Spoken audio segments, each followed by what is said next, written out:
Has it ever crossed your mind what Islam really says about women's rights? It's a topic often shrouded in misunderstanding and misperception.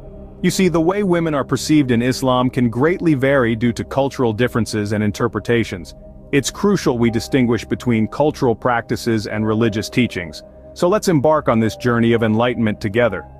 Today, we'll delve into the heart of this matter and uncover the truth about women's rights in Islam.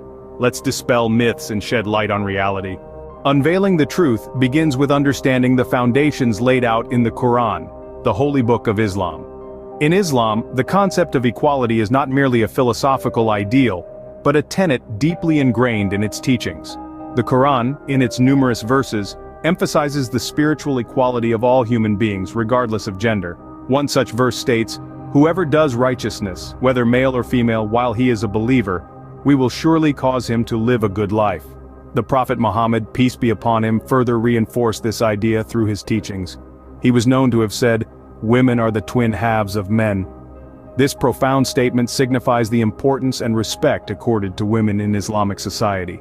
Now let's delve deeper into the specific rights granted to women in Islam. In terms of marriage, women have the right to choose their spouse and give their consent freely. They also have the right to seek a divorce if they find it necessary, a right that was granted to them 14 centuries ago. When it comes to inheritance, the Quran stipulates that women have a definitive share. This was a revolutionary concept during a time when women were often denied any form of inheritance. In the realm of education, Islam encourages the pursuit of knowledge for both men and women. The Prophet Muhammad once stated, "Seeking knowledge is a duty upon every Muslim." This includes women, making it clear that they are not only entitled to education, but it is in fact their religious duty to seek it. The rights Islam extended to women in the 7th century were progressive for the time, and many of these rights were only recognized in other societies centuries later.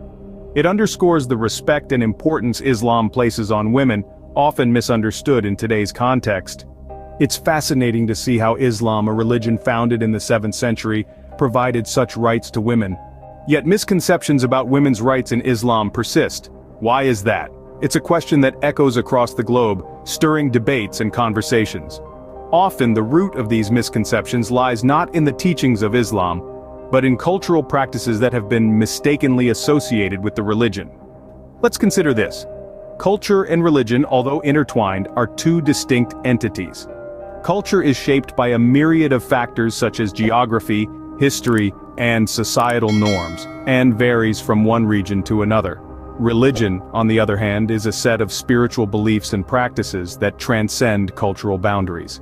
When cultural practices that are not in line with the principles of Islam, such as the suppression of women's rights, are wrongly attributed to the religion, the result is a distorted image of Islam. This distortion, in turn, leads to misconceptions about women's rights in Islam. So it's crucial to distinguish between culture and religion. To understand the rights of women in Islam, one must refer to the religion's primary sources, the Quran and the Hadith. These texts emphasize the equality, respect, and honor that should be accorded to women. They do not endorse the suppression of women's rights, as some cultural practices do. Thus, it becomes clear that many issues attributed to Islam are in fact cultural practices and not religious directives. So, what have we learned about women's rights in Islam? We've journeyed through the foundational principles of women's rights in Islam, discovering that respect and honor for women are deeply embedded in the faith's teachings. We've learned that Islam was one of the first religions to grant women rights, such as the right to own property and the right to divorce, centuries before these were commonly accepted in many societies. We've also delved into some common misconceptions, distinguishing between cultural practices and the teachings of the religion itself. We've found that many of the injustices women face are not rooted in Islam, but are rather the result of cultural norms and societal pressures. In essence, we've discovered that the true teachings of Islam advocate for the respect, honor, and rights of women, painting a markedly different picture from the misconceptions often held. Understanding the true teachings of a religion requires looking beyond the misconceptions and understanding its holy scriptures. The respect and rights Islam gives to women is a testament to its progressive nature.